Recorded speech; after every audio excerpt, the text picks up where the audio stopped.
you ever come off a discovery call and thought, I sounded like I had no idea what I was doing? Then this video was for you. I used to panic before every single client call. My voice would literally shake. I'd talk in circles. And when it came to talking about money, it was just a total spiral.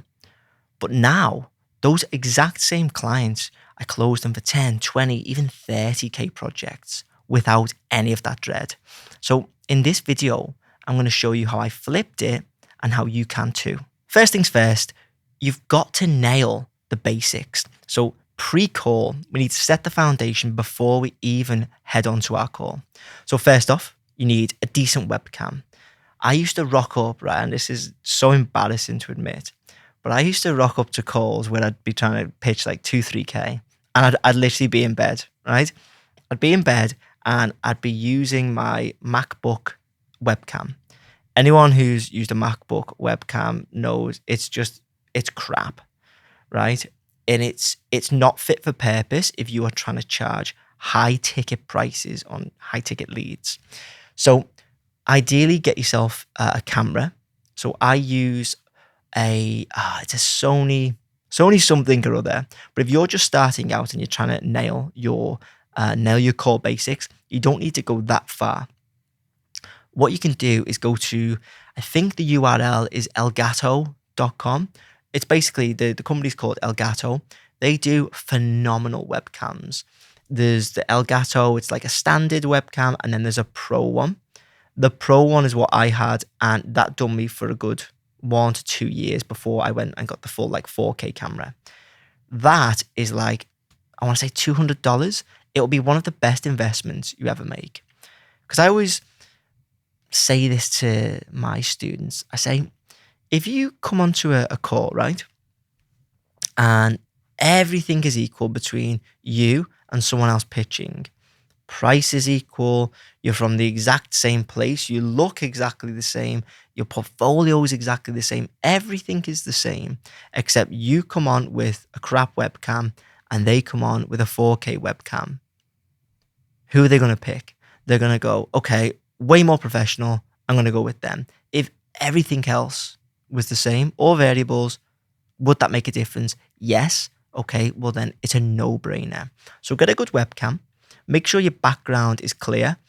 I mean, my background right now is going to be, curtain light. It's a bit groovy. But on a call, when I come onto the meeting, all I have in the background is white wall, and then I have like a piece of art, and then like my marathon marathon medal, in case anyone notices, and it's a bit of a conversation starter. But it's very, very minimal. There's nothing distracting going on in the background. So I had a call with a guy not too long ago, maybe about a year or so ago, and I was interviewing him for like a development role, and he had like something in the background hanging up on the back of his door. It was like a dressing gown or something. And then there was boxes piled up. And the guy was great. But immediately I'm thinking, well, if you can't keep this tidy, how can you keep the designs tidy?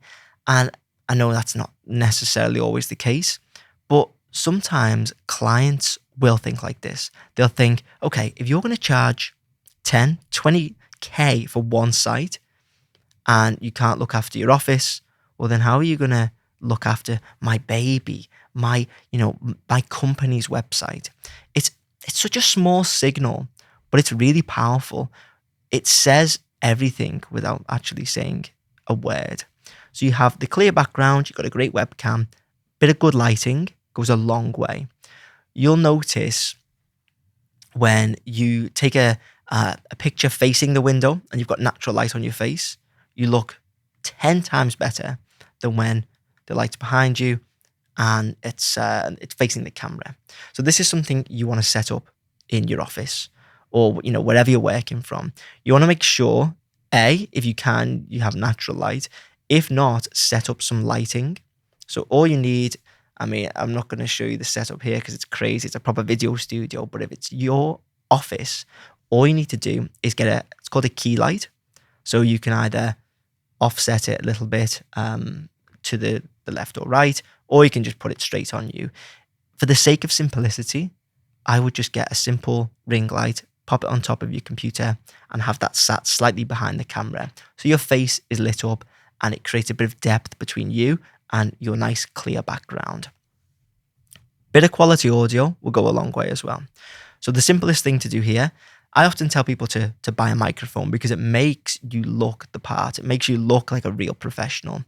Basically, every call that I go on where I've got a mic, they'll go, oh, it's like I'm on a podcast, or like, oh, do you do YouTube? And I'm like, yeah, check it out. But it's such a noticeable thing, and a client they'll be able to stomach your prices a lot more if you can show a level of professionalism all across the board. If you don't want to do that, so let's say, you don't have the money for a mic, just get some wired headphones. Like, it's so simple. I wear wired headphones anyway on calls just for the audio. But the quality of the mic on the new Apple headphones, like the wired ones, it's really solid. And it's just better than speaking into your laptop or speaking into your computer where there might be a little echo between the words that they say and when the audio comes through your computer, and it might get relayed to them. You want to remove any possible friction or anywhere where a client can mark you down. So what we do here by doing this is we say to the client, okay, I'm a professional in every aspect possible. Now you are confident that I can deliver this into your work. And I know you may be listening to this and thinking, Sam, it doesn't make that much of a difference. If my work's great, then the client will agree and they'll pay me, silly figures for the site. You would be surprised how many people pay attention to this and how much this influences the decision between you and another designer. A lot of designers' work is very, very similar.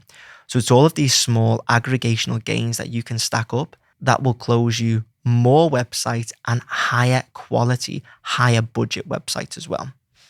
Now, number 2 is if they're on the call, they've already pre-qualified your skill. Now, this is as we approach the call, so we're not quite on the call yet, but there's a lot that goes into the lead up.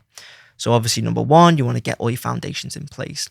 Number 2 is you want to get your mind right, because when you come onto a call, it's not about trying to sell yourself. It's about trying to understand the client's problem and how you can solve it. So if they have taken the time out of their busy schedule as a business owner to come on a call, they're not worried about your skill. If a business owner is going to give up their valuable time, they're going to vet you. They're going to go into your portfolio.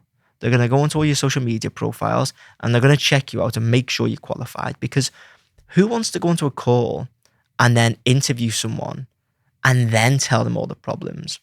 Business owners don't have time for that. So just to get your head in the right space, you are good enough if you're on the call. Don't forget that.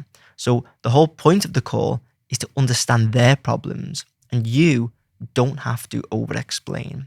And this is point 3, which is you need to resist that urge to over-explain.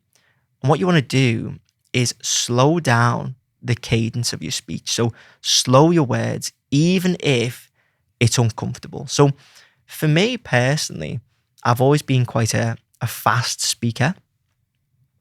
Maybe it's where I'm from. We all tend to speak quite fast and in quite a funny way. But what I've really had to work on when I do like these videos, when I'm on client calls, when I'm on stage delivering a talk, is not to speak in my normal fast way, like when I speak around friends. It's to intentionally slow. I'm doing it right now. I am slowing how I'm talking because it's easier to understand. You come across as more confident and you're less likely to trip over your own words and get flustered. So if you focus more so on slowing down, you're not going to be focused on trying to over-explain things on a call and catch yourself in a muddle and embarrass yourself in front of a client. Like this doesn't often happen, to be fair, but the worst thing that you can do is start trying to over-explain on a sales call. Like, oh, well, I'm great because what did we just say in point 2? They've already vetted you. So you are actually interviewing them. Slow down and realize that this sales call is making sure that you are both a fit for each other. And that's point 4, which is the interviewer is you. The client is the interviewee. You are doing them a favor by working with them, and they are not your savior. They are not the ones who are going to be responsible for your business's success. However, your website that you design for this business may be the making or breaking of it. You are the one who is giving them all of your time to create something amazing that could change the trajectory of their entire business. So don't go into a call thinking, I've got to sell myself because they've vetted you. You don't need to over-explain. So what you need to do is actually start asking questions. Now, the thing that I do, and I've spoken about this at length, is the doctor's approach. So I'll explain it for those who don't know. When you go to a doctor, the doctor doesn't go, oh, well, based on the way you walked in, well, actually, I'm a really good doctor. They don't stumble over the words. They don't try and sell themselves as a doctor. Like, what doctor ever has gone, I'm a good doctor? They just are a doctor. You have chosen to go to them for your needs, and they are the ones doing you the favor by curing you. So it's the same thing on a sales call. When I go into a sales call, I go, hey, how's things? Blah, blah, blah. So how can I help? And what I've recently started saying is, so, I've taken a little look at the business, but if you could tell me A, a little bit more about what you do, and B, what you want the site to do, we can take it from there. And this is so open-ended. What it allows the client to do is they've got a couple of jump-off points. So they can talk about themselves, which everyone loves doing. I'm not exempt from that. And then B, they can relay their problems because they've chosen you as a potential savior for their business, or a potential designer to get this site done. They trust you and they want you to solve their problems. So they're going to lay it all out on the table. And this could go on for 10, 15 minutes. Then you can ask some more probing questions as you go through. If they talk about a little bit more about branding, we're not quite happy with our logo, you can say, okay, so in terms of branding, is this ready? Is it in its final state? Or do you need some branding assistance? You can start sort of probing around to see if this project can be bigger, if you can bring other pros in that into the project, if you can deliver something that is way bigger than just the site itself. And this is actually one of the keys to big ticket websites, because when I started, all I did was Squarespace and Squarespace websites. That was it. That's still our bread and butter. But now I've brought in team members, and those team members do copywriting, they do graphic design, branding, SEO. What else do we do? Like coding fixes. There's actually lots of subsidiary and tertiary services that we offer alongside the build of the website. Like if someone needs acuity scheduling set up, we can do that. Integrations with HubSpot. We have team members who do this. So me knowing where the team is, what they can do, I can start asking around, how do you rank on AI search? How do you rank on traditional search? Is this something you want to explore? Now, you don't have to pepper the client with questions, but if these things come up, you can prod. They shouldn't be interviewing you. They've done the pre-vetting. They've already interviewed you without actually speaking to you. So this is your time to get as much info as possible. It's purely an info gathering exercise. So to recap, so far, you want to prep. You want to make sure that you realize how important you are to this, and resist the urge to over-explain. Slow down and realize that the interview is actually happening from you over to them. You are interviewing the client. Next up, you want a repeatable framework. So I have the hello, a bit of chit chat, how can I help, ... doctor's approach, and next steps. So everything we've just been through. I get on the call. Hey, James, how are you? Blah, blah, blah. Whereabouts are you from? Maybe that's 2 or 3 minutes. And then I go, okay, so either how can I help? Or, so tell me a little bit more about the business and about what you want the website to do, and we'll go from there. And then we'll take the doctor's approach insofar as if anything comes up where I think, I need a bit more information to help here, I'll sort of dig in. And then we'll come with the prescription, which is the next steps. So can you outline what is going to happen for the client? Next steps on my side is always, hey, I'm going to follow up after this call straight away with the onboard form. Once you have the onboard form submitted, I'll send you a proposal with timeline, scope, budget, all that good stuff. Once you've accepted the proposal, what I'll do is I'll send over a 50% invoice and I'll get you onboarded. So you give the client a very clear next step, because a lot of people will just go, okay, bye, off the end of a call. And then the client's like, do I follow up with the designer, or are they going to follow? Like, what's happening? You don't want to leave a client in limbo, because if you do, then they'll come onto a call with, someone like me who, gives them the next steps, is very clear. And they go, okay, I know exactly where I am with this guy. I'm going to go with him. This happens. Now, a lot of the things I'm saying may be like having you second guessing everything. And that's kind of the point. Like, oh, do I need a better webcam? Do I need a better background? Do I need a professional setup? Yeah, probably. If you want to land high ticket websites, like 20, 30K sites, yes, obviously you can't do what I was doing, 4 or 5 years ago, and in bed, just taking a, don't screenshot that. That would probably be an awful screenshot. But like taking calls with, the backboard, or is it a headboard on a bed? I don't know. But like the headboard in the background, terrible webcam, probably smudged with grease. You cannot expect to turn up like this and land the same big projects as, an agency like me by Crawford, or a ton of our students in Six Figure Design Club. They have perfected their setup, their calls, their frameworks. Everything is repeatable and scalable. So it's very important to have this in place. Then you want to make sure that you follow up. So you'll follow up and say, hey, great to speak. Thanks for your time. As promised, here's the onboard form. You get that onboard form over to them as quick as possible. I try and do it literally straight after the call, so within a minute. And as soon as they have that, then the timer is ticking, because a lot of people, they will wait like a day or 2 days to get the form over. And I've never understood this. The desire with a lot of designers just isn't there, like for that speed. And one thing I always coach in Six Figure Design Club is I'll say, money loves speed. Usually the fastest person will always win. If you can be the one who follows up quickest, then you'll win. So make sure you get that form over right away. And if they haven't filled it out after a day, follow up. Hey, just making sure you caught this. Just a quick bump. Whatever you want, just get to the top of their inbox as many times as possible.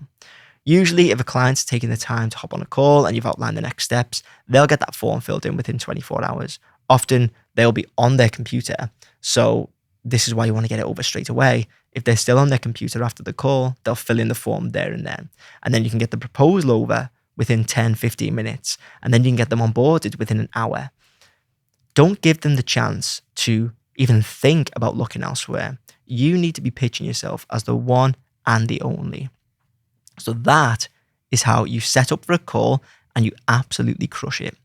The one thing I want to sign off with is you're not going to get this perfect straight away. It's all about reps. So in terms of getting better, okay, yeah, you'll need to buy the webcam and you'll need to clear your background. But in the first probably 10 calls, you're going to find it difficult to nail that sort of hello and chit chat part. And then maybe you'll forget some questions to ask in the doctor's approach. And then maybe you won't remember a step in the next steps and the follow-up. But it will come. You need to be doing 10, 20, 30 more before things start to click. So Don't get discouraged if it doesn't work immediately, because in 6 months, you'll be closing 10 times the amount of projects that you were closing before.